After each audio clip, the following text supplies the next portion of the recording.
সময় সংলাপে স্বাগত জানাচ্ছি আমি তুষার আব্দুল্লাহ। সময় সংলাপে আমার সঙ্গে যোগ দিয়েছেন অধ্যাপক ডক্টর সৈয়দ আনোয়ার হোসেন স্যার। আপনাকে স্বাগত সময় সংলাপে।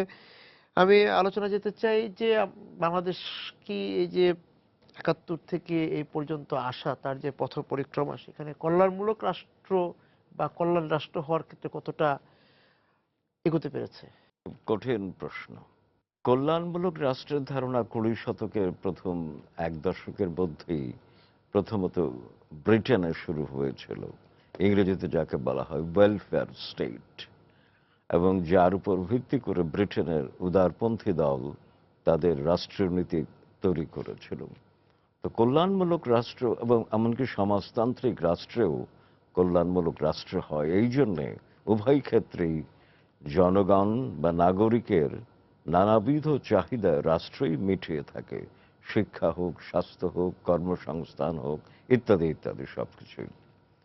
তো বাংলাদেশ সম্পর্কে একটি দিক নির্দেশনা শুরুতেই ছিল ১৯৭২-এর ১০ই জানুয়ারি বঙ্গবন্ধু রেসকোর্সে তার কারাবন্দিত্ব শেষে যখন ফিরে এসে আমাদের সামনে কথা বলেছিলেন।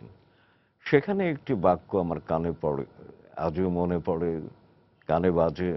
সেটি হচ্ছে, তিনি বলেছিলেন বাংলাদেশ একটি আদর্শ রাষ্ট্র হবে, যার ভিত্তি ধর্মভিত্তিক হবে না। একই সঙ্গে উচ্চারিত হয়েছিল বাংলার মানুষ মুক্ত হাওয়ায় বসবাস করবে, খেয়ে পড়ে সুখে থাকবে। বেকার যুবকরা যদি চাকরি না পায় তাহলে স্বাধীনতা মিথ্যা হয়ে যাবে।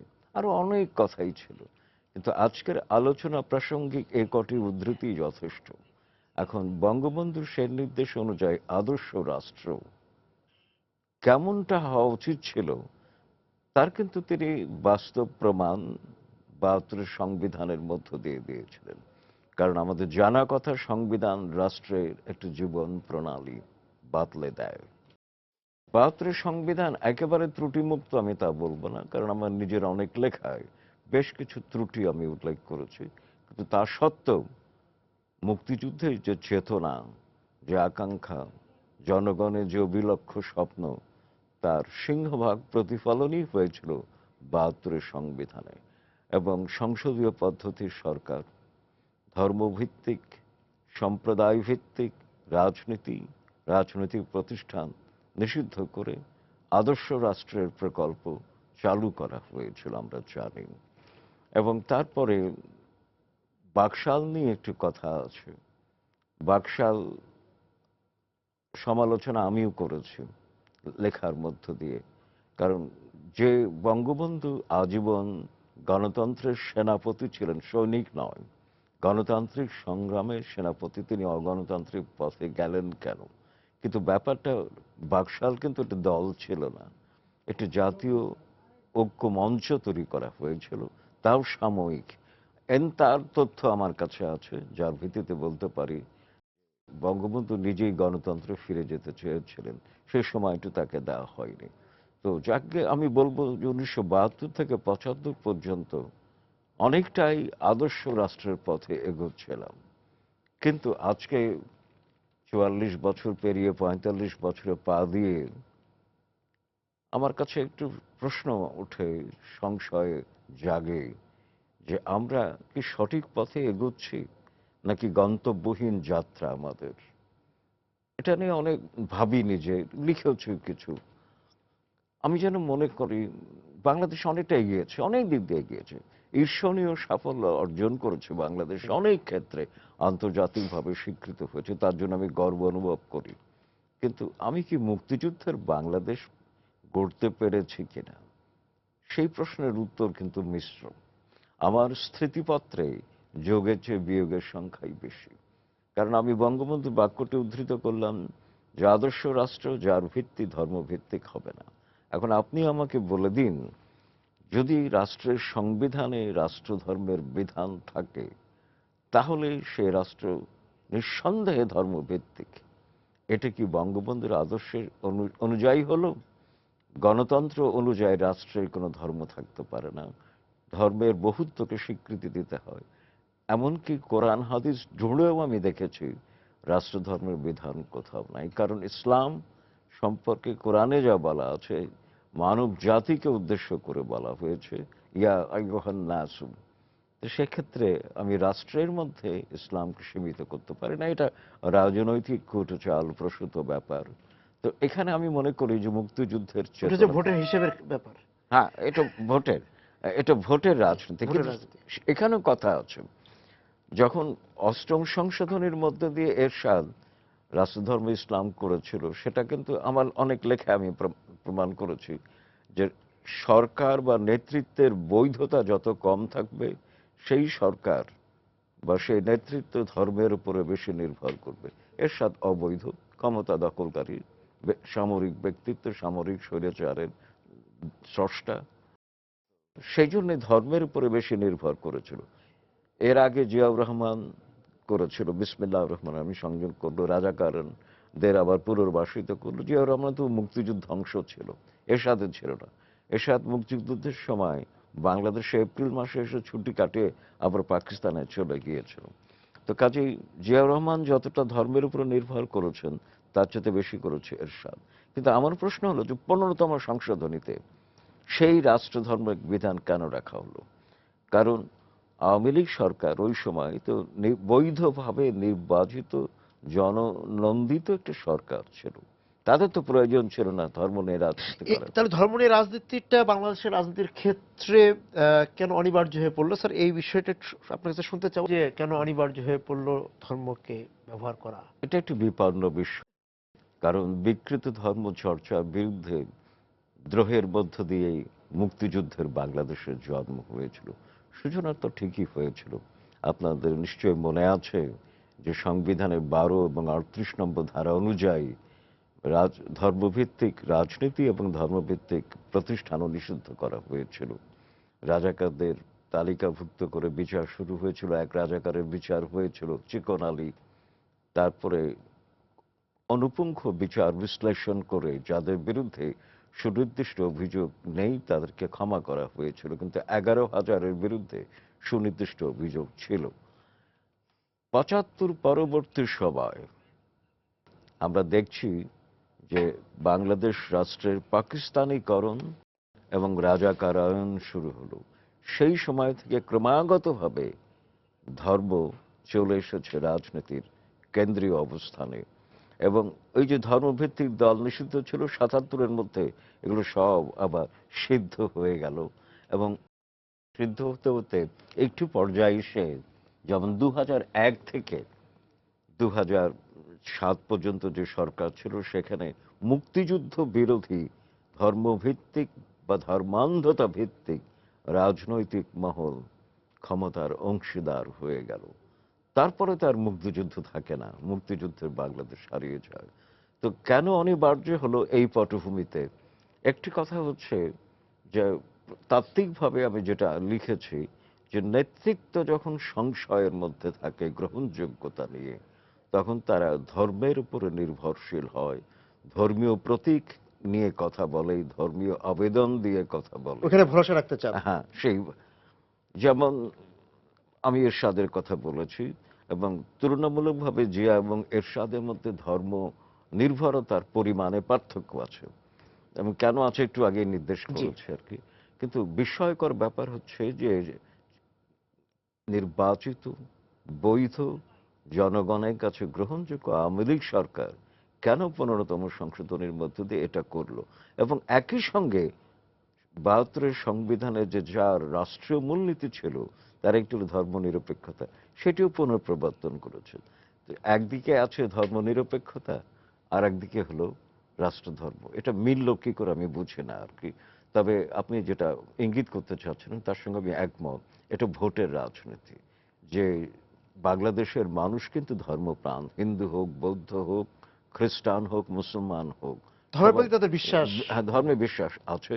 সাধারণ মানুষ নিরীহভাবে একেবারে খুব সহজভাবে ধর্মটাকে গ্রহণ করে, সহজিয়া ভাব আছে। তো এদেরকে প্রভাবিত করার ইচ্ছেটা থেকেই ধর্মকে রাজনৈতিকভাবে ব্যবহার করা হয়। তো আমি অবশ্য যখন 15তম সংশোধনী করা হচ্ছিল, সেই সময় সংসদীয় কমিটি যেটা ছিল, সেখানে একটু আমন্ত্রণ পেয়েছিলাম কথা বলবার জন্যে। তবে ঢাকা বিশ্ববিদ্যালয়ের অধ্যাপক হিসেবে নয়, তখন দৈবাত আমি একটা ইংরেজি পত্রিকার সম্পাদক সম্পাদক ছিল ছিলাম। সে। সেই তা আমি বলেছিলাম, দেখুন, এই রাষ্ট্রধর্মের বিধান কোরআনে হাদিসে নাই। ইসলাম পরিপন্থী, বঙ্গবন্ধু পরিপন্থী, গণতন্ত্র পরিপন্থী। তো এমনকি 114টি বেসরকারি সংস্থা মানিক মে অ্যাভিনিউতে তারা মানববন্ধন করে জানান দিয়েছিল যে এটি যেন না করা হয়। তারপরেও করা হয়েছে। কেন হয়েছে? এর ব্যাখ্যা হিসেবে পেয়েছি যে ভোটের রাজনীতি। কিন্তু আমি বলেছিলাম বিভিন্ন আলোচনায় এবং লেখায় যে ধর্মান্ধ গোষ্ঠী কোনোদিনই আওয়ামী লীগের বাক্সে ভোট দেবে না, এবং তা প্রমাণ হয়ে গেল 5টি সিটি কর্পোরেশন নির্বাচনে আওয়ামী লীগের কোনো প্রার্থী বিজয়ী হতে পারেনি।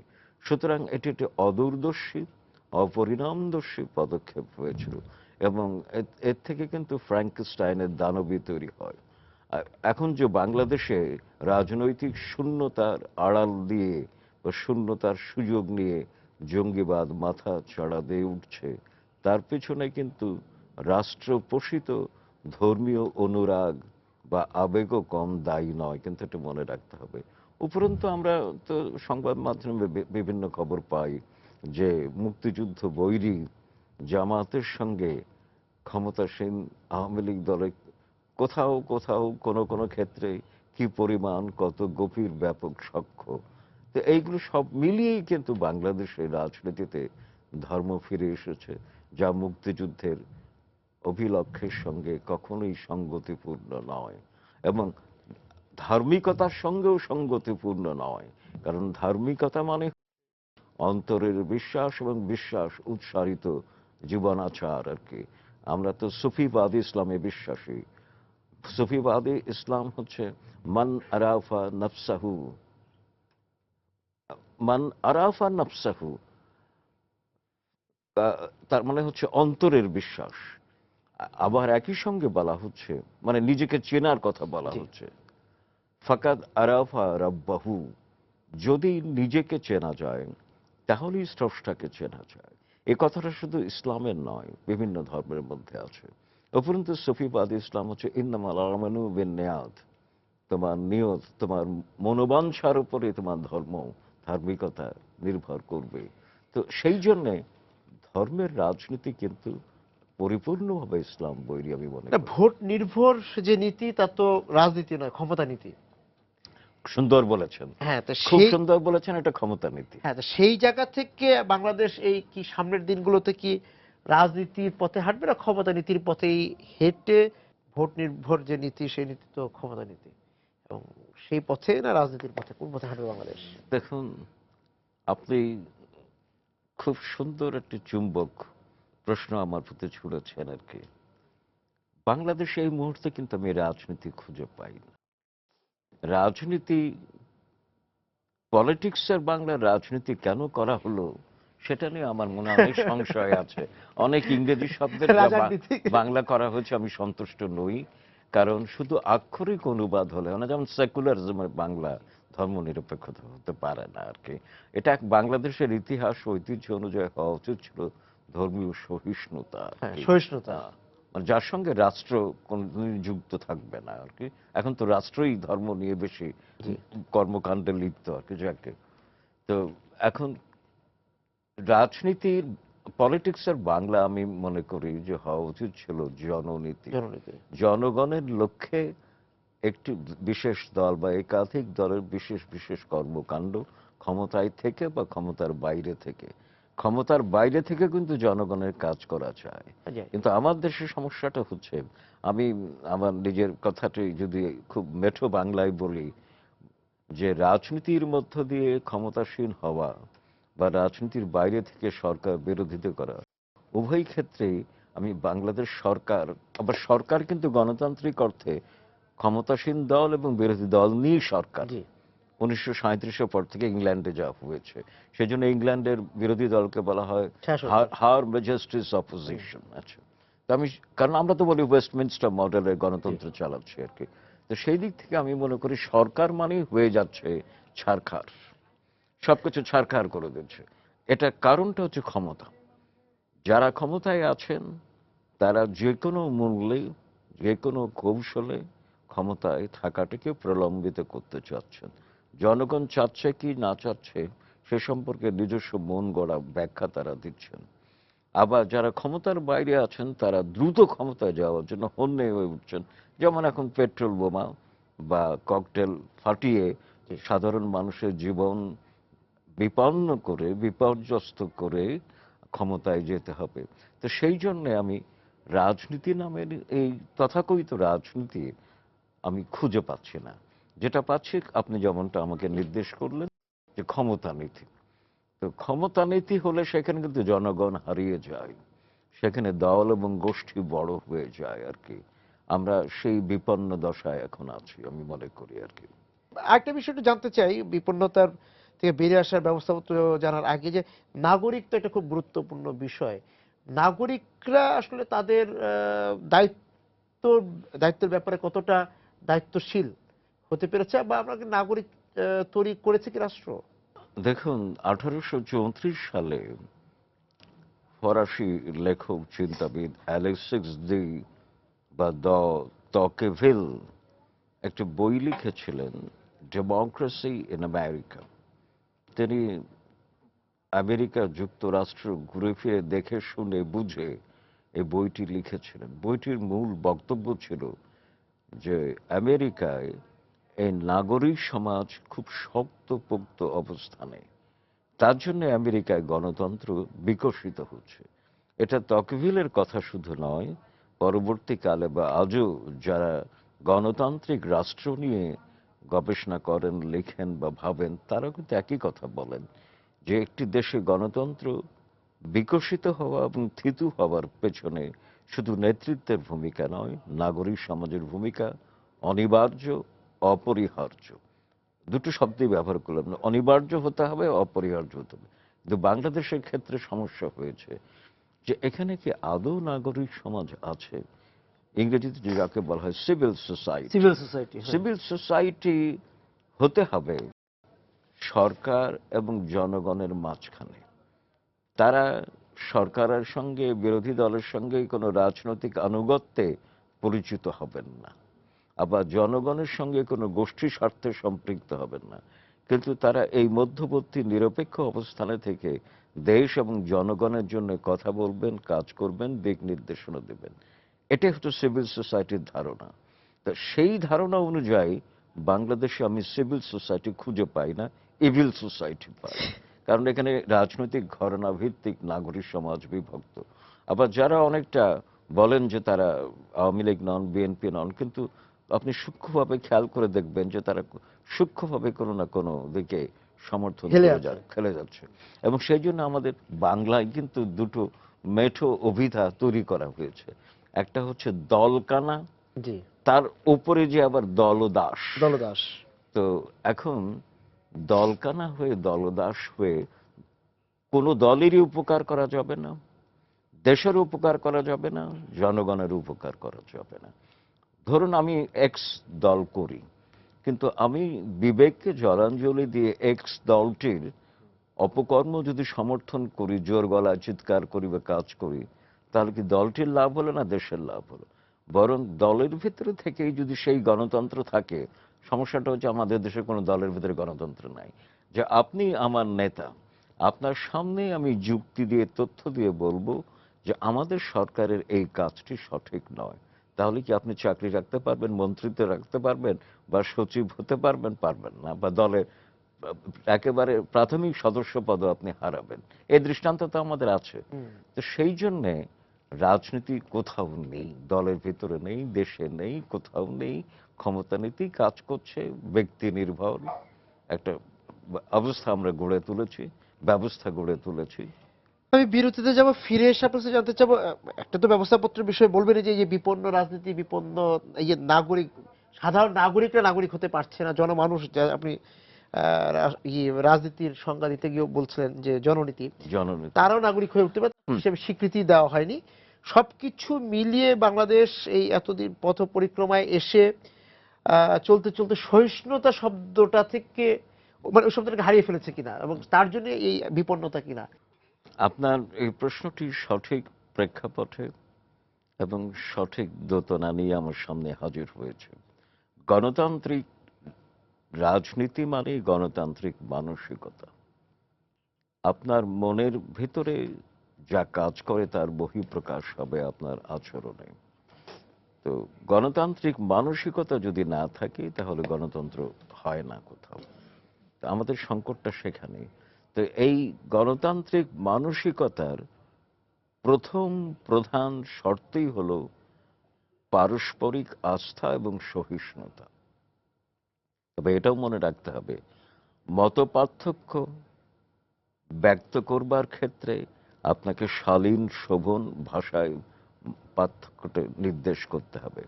আপনি অত্যন্ত অশালীন অশোভন ভাষায় যদি তা করেন, সেটাও কিন্তু অগণতান্ত্রিক। আমি দুটো কথা এখানে বলবো। জি স্যার। 1789 সালে ফরাসি বিপ্লব হবার পরে ইংরেজ রাজনীতিবিদ রক্ষণশীল এবং বাগ্মী পণ্ডিত মানুষ এডমান্ড বার্গ একটা বই লিখলেন, reflections on the French revolution. এখানে তিনি ফরাসি বিপ্লবকে ধুয়ে মুছে দিলেন, প্রচন্ড সমালোচনা, কিন্তু অত্যন্ত শোভন ভাষায় অবশ্য। এডমান্ড বার্কের বিরুদ্ধে আবার ফরাসি বিপ্লবকে সমর্থন করে ইংরেজ চিন্তক থমাস পেইন লিখলেন রাইটস অফ ম্যান। আপনি দুটো বই পড়ে দেখবেন যে একটি বই ফরাসি বিপ্লবের সমালোচনা করছে, আর একটি বই ফরাসি বিপ্লবকে অনেক উপরে তুলছে এবং এডমান্ড বার্গকে সমালোচনা করছে। ভাষাটা কত সুন্দর। তো সেইটা হারিয়ে গেছে আমাদের দেশ থেকে। আমরা যখন রাজনীতিবিদরা যখন অপরের সমালোচনা করি, কি ভাষা ব্যবহার করি, তার তো দৃষ্টান্ত সংসদে যে ভাষা ব্যবহার হয় মাঝে মধ্যে। আমরা বলি যে প্রাপ্তবয়স্কদের জন্য কোনো বাসায় যদি ছোট বাচ্চারা থাকে তাহলে সংসদের কার্যবিবরণী বন্ধ করে দিতে হয়, মাঝে মধ্যে যে ভাষা ব্যবহার করা হয় আর কি। আর একটি হচ্ছে ভলতেয়ারকে আমি উদ্ধৃত করব। জি। ভলতেয়ার কালজয়ী একটি মন্তব্য করেছেন গণতন্ত্রের স্বার্থে। তিনি ইংরেজিতে বলেছিলেন, যা বলেছিলেন জি। ফরাসিতে তার ইংরেজি অনুবাদ, যে আই ডিটেস্ট হোয়াট ইউ সেই, তুমি যা বলো তা আমি ঘৃণা করি, but I will defend to death your right to say it. জি।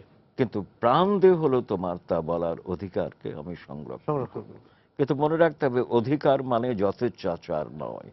কারণ ইংরেজ চিন্তক জন স্টুয়ার্ট মিল অন লিবার্টি বইতে স্পষ্ট করে বলেছেন যে তোমার অধিকার বা তোমার স্বাধীনতার একটা সীমা আছে। সীমাটা কি? আমি যখন আমার অধিকার ভোগ করব, তখন কিন্তু খেয়াল রাখতে হবে যে আপনার অধিকার আমি যেন লঙ্ঘন না করি। সংযমী থাকা। এটাই সহিষ্ণুতা, সংযম। যেমন আমি আমি ধরুন প্রধানমন্ত্রী বাংলাদেশের, আমি পথ দিয়ে যখন যাব তখন সারাটা পথ বন্ধ করে দেওয়া থাকবে, এবং ঢাকার রাস্তায় একবার যদি যানজট হয় সারাদিন যানজট চলে, তাহলে আপনি আপনার অধিকার ভোগ করলেন, রাষ্ট্রের সুবিধা প্রাপ্ত হওয়ার কারণে প্রোটোকল সুবিধা পেলেন, কিন্তু জনগণের অধিকার লঙ্ঘিত হলে এটা অগণতান্ত্রিক। এটা হতে পারে না। আপনার নিরাপত্তা থাকবে, পর্যাপ্ত নিরাপত্তা থাকবে, কিন্তু সাধারণ যানবাহন চলাচলের মধ্যে দিয়ে আপনাকে চলাচল করতে হবে। এটাও কিন্তু গণতন্ত্রের পরিপন্থী। তো সহিষ্ণুতার পরিপন্থী যে আমার যেতে একটু সময় বেশি লাগবে। বাংলাদেশে এমন কোনো কাজ হয় না, আমি দুঃখিত, আমি যদি একবারে খোলামেলা বলি, যে যে কাজের জন্য আমাদের মন্ত্রী বা প্রধানমন্ত্রীকে খুবই দ্রুত এক জায়গায় পৌঁছতে হবে, এবং সেটা এর জন্য, যেমন রাস্তাঘাটে যদি যানজট, সেটার জন্য তো সিংহভাগ দায়ী ট্রাফিক পুলিশ। ট্রাফিক অব্যবস্থাপনার মধ্য দিয়ে তারা এই পরিস্থিতি তৈরি করছে। আমাদের সিগন্যাল বাতিগুলো কেন জ্বলে? প্রায় 500-600 কোটি টাকা দিয়ে সিগন্যাল বাতি দেওয়া হয়েছে, কাউন্টার লাগানো হয়েছে আরো কয়েকশো কোটি টাকা দিয়ে, কিন্তু সেগুলো তো জ্বলছে নিভছে। পুলিশের হাতের উপরে আমরা নির্ভরশীল। পুলিশ খেয়াল খুশি মতো গাড়ি থামিয়ে দিচ্ছে, চালিয়ে দিচ্ছে। তো এখন এত কিছু, সব কিছু কিন্তু গণতন্ত্র পরিপন্থী ব্যবস্থা আমি মনে করি। একে অপরের প্রতি শ্রদ্ধাশীল নই, আস্থাশীল নই, সহিষ্ণু নই। তা সেখানে গণতন্ত্র হবে কি করে? সামনের বাংলাদেশ কি এই সহিষ্ণুতাকে গণতন্ত্রকে ফিরে পাবে? আমরা বলছি যে আমরা দাবি করছি গণতন্ত্র আছে, কিন্তু গণতন্ত্রের যেই ধারণা সম্পর্কে আমরা জানি, সেই ধারণা সহিষ্ণুতা। দেখুন, ভাই গিরিশচন্দ্র সেন কোরআনের প্রথম বাংলা অনুবাদ করেছেন, তিনি কবি ছিলেন। তার কবিতা আমি মাঝে মধ্যে উদ্ধৃত করি, খুব ভালো লাগে বলেই। হতাশাজনক পরিস্থিতিতে হতাশাজনক ব্যাখ্যা বিশ্লেষণের পরে শেষ করি তার উদ্ধৃতি দিয়ে। তিনি বলেছিলেন যে সংসার সাগরে দুঃখ তরঙ্গের খেলা, আশা তার একমাত্র ভেলা। হ্যাঁ, আমি আশার ভেলায় ভাসতে চাই। কোনো না কোথাও, কোনো না কোনোভাবে কিছু না কিছু পরিবর্তন হয়তো হবে। বাংলাদেশ সেই আশার কাঙ্ক্ষিত মাস্তুল দেখতে, মানে আশার ভেলার যে মাস্তুল ভেলাতে আমি সেটা দেখা ভাসতে যাচ্ছে। চাই, হবে একদিন। আচ্ছা, কারণ বাংলাদেশের ইতিহাসকে যদি হাজার বছরের ফ্রেমওয়ার্কের মধ্যে ফেলে দিয়ে দেখা আমি যায়। বিচার করি, তাহলে দেখব বাংলাদেশ কিন্তু এগুচ্ছে। আমার যাপিত জীবন ঘটমান বর্তমান অনাকাঙ্ক্ষিত হতে পারে, কিন্তু আমি এই জীবনটাকে যদি অযুত জীবনের সঙ্গে যুক্ত মিলিয়ে করে দেখি, দীর্ঘ যুক্ত করছি। সময় নিয়ে আলোচনা করি, আমি মনে করি বাংলাদেশ এগুবে। আমার কাঙ্ক্ষিত বাংলাদেশ হয়তো কোনো না কোনো এক প্রজন্মে পাবো আমরা, আমার মনে হয় তাই। সেই কাঙ্ক্ষিত স্বপ্নের বাংলাদেশের কে ভাবনায় রেখে আমরা আজকের অনুষ্ঠান শেষ করতে চাই। স্যার, আপনাকে অনেক ধন্যবাদ আজকে সময় সংলাপে যোগ দেওয়ার জন্য। দর্শক যারা ছিলেন আজকে সময় সংলাপের সঙ্গে, আপনাদেরকে ধন্যবাদ জানিয়ে শেষ করছি সময় সংলাপ। দেখা হবে আগামী দিন। সবাই সুন্দর থাকুন।